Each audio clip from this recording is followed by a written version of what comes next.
किसी भी प्राइवेट विद्यालय में हमारे परिषद के विद्यालय से अच्छे टीचर नहीं हैं। वहाँ जा कर के एक टाई बंधवाना ये लोग जानते हैं। उनके जैसा 3 किलोमीटर 5 किलोमीटर पर कहीं जा कर के बिल्डिंग नहीं खड़ा किए हुए हैं। और किसानों के पास उतनी क्षमता नहीं है जितना ये प्राइवेट वाले लोग फीस वसूलना चाहते हैं। अब हमारे लोग, समाज के लोग, गांव के लोग, मजरे के लोग ये जान गए हैं कि किसी भी प्राइवेट स्कूल में 5,000 से लेकर के 25,000 रुपये तक फीस देना ठीक नहीं है। ये जो हमारे गांव में विद्यालय, सरकारी विद्यालय चल रहा है, जिसमें अच्छे अध्यापकों की नियुक्ति सरकार ने कर दी है और ये पढ़ाई भी अच्छे कर रहे हैं, अब स्कॉलरशिप तक मिल रहा है, निःशुल्क ड्रेस, भोजन, सारी व्यवस्था हमारे यहाँ हो ही गई है। अब गार्जियन भी लगभग ये तय कर चुका है कि हमारा बच्चा अब प्राथमिक स्कूल में ही गांव में रह करके पढ़ेगा। आज एक खास मुलाकात अरुण कुमार राय जी के साथ, हमारे चैनल में आपका बहुत बहुत स्वागत है। धन्यवाद। मैं अरुण कुमार राय, उत्तर प्रदेशीय प्राथमिक शिक्षक संघ के ब्लॉक रेवतीपुर के अध्यक्ष और कंपोजिट विद्यालय डेढ़गांवा के प्रभारी प्रधानाध्यापक के पद पर कार्यरत हूँ। सर्वप्रथम तो होली की ढेर सारी बधाई एवं हार्दिक शुभकामनाएं आपको एवं अपने विद्यालय परिवार को, साथ में समस्त ब्लॉक इकाई के अध्यापक अध्यापिकाएं, हमारी रसोइया, अनुदेशक, शिक्षा मित्र भाई बहनों, सबको मैं हृदय की गहराइयों से, असीम गहराइयों से होली का शुभकामना दे रहा हूँ। होली का त्यौहार हमारे लिए, हमारे समाज के लिए बहुत ही मनोहर और रंगीन शुरू से रहा है, जिसमें हम लोग इसे अपने परिवार के साथ होली मनाते हैं और उससे ठीक एक दिन पहले होलिका दहन भी करते हैं। होलिका दहन पर विशेष तौर पर मैं एक मुस्लिम पर्यटक अलबर्नी जी ने कहा कि होलिका दहन के दिन हम पर्यावरण को ध्यान में रखते हुए अगर इसका दहन करते हैं तो हमारे लिए, हमारे समाज के लिए, हमारे शरीर के स्वास्थ्य होने तक के लिए ये बहुत ही अच्छा चीज़ रहेगा। शिक्षा की अलख को जगाने का काम जो गुरु करते हैं, दोस्तों आज मैं उन गुरुओं के पास बैठा हूं जो कि उन छोटे छोटे नौनिहालों की उन अंगुलियों को पकड़कर लिखना पढ़ना सिखाते हैं और फिर वही बच्चा आगे जाके एक अपने सुंदर भविष्य का निर्माण करता है। अगर मैं अरुण सर अभिभावकों की बात करूं, डबल इंजन की सरकार ने लगातार अच्छा काम किया शिक्षा के क्षेत्र में। जिस तरीके से आप लोग धरातल पे रेवतीपुर ब्लॉक में इतिहास रच रहे हैं, उन अभिभावकों से क्या कहेंगे? निश्चित सुशील जी, डबल इंजन की सरकार की जो आपने बात किया है, ये सरकार शिक्षा पर बहुत अच्छा कदम उठाई हैं। इससे पहले भी सरकारें हमारी शिक्षा के लिए दृढ़ संकल्पित रहा करती थी। संजोग होता था कि केंद्र में किसी और की सरकार, प्रदेश में किसी और की सरकार, तो थोड़ा सा तालमेल बनाने में, हालांकि ये राजनीति की बात है, इस पे हम कुछ नहीं बोलेंगे, लेकिन निश्चित रूप से ये डबल इंजन की सरकार जब से हो गई है तो शिक्षा पे जो भी कदम उठाया जा रहा है वो पूर्ण किया जा रहा है। जैसे इस समय हमारा भारत मिशन का जो प्रकल्प चल रहा है, एक कक्षा 1 से लेकर के 3 तक के बच्चों को निपुण किया जा रहा है। आज के डेट में हमारे ब्लॉक में जनपद स्तर पे भी मैं ये गर्व के साथ कहूँगा कि लगभग 95 से एवं बच्चे हमारे निपुण हो चुके हैं।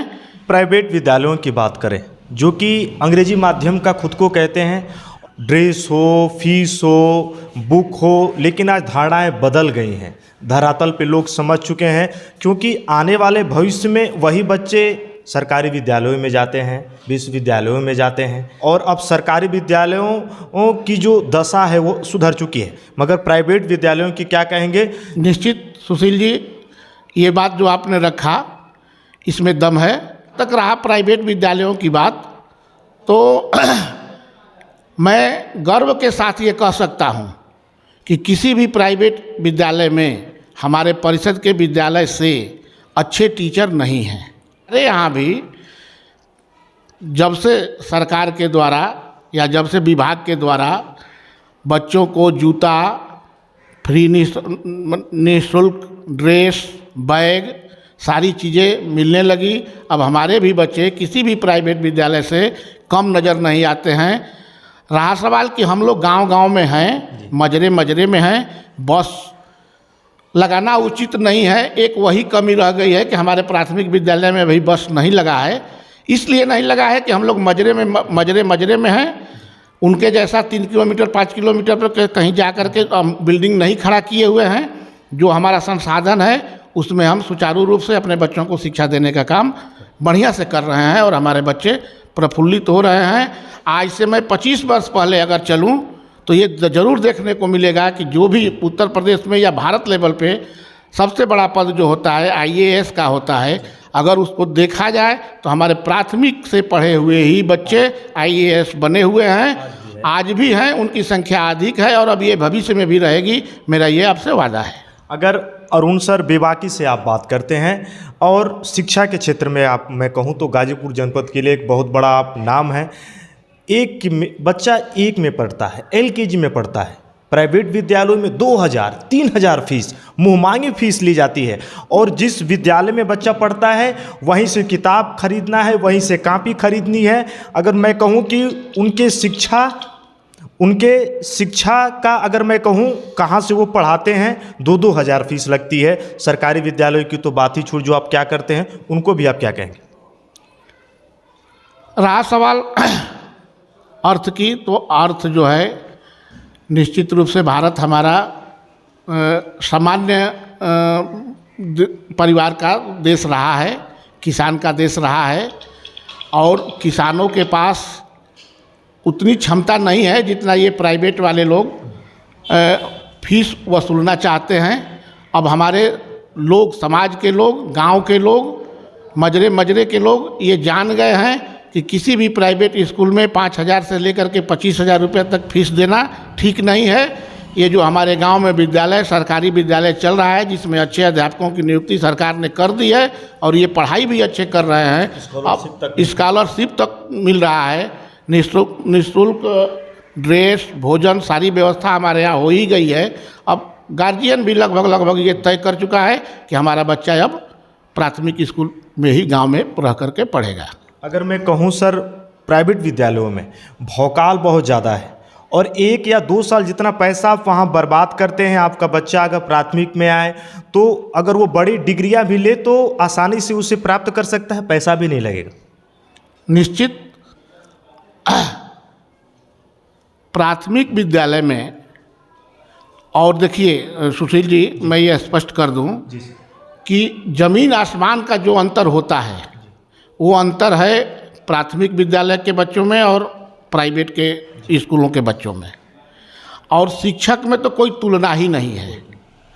शिक्षक हमारे प्राथमिक विद्यालय के जो भी हैं, अब देखिए हमारे ही प्रांगण में जितने टीचर हैं उसमें 4 MSc हैं, टेट पास किए हुए हैं, एक मैथ से MSc हैं।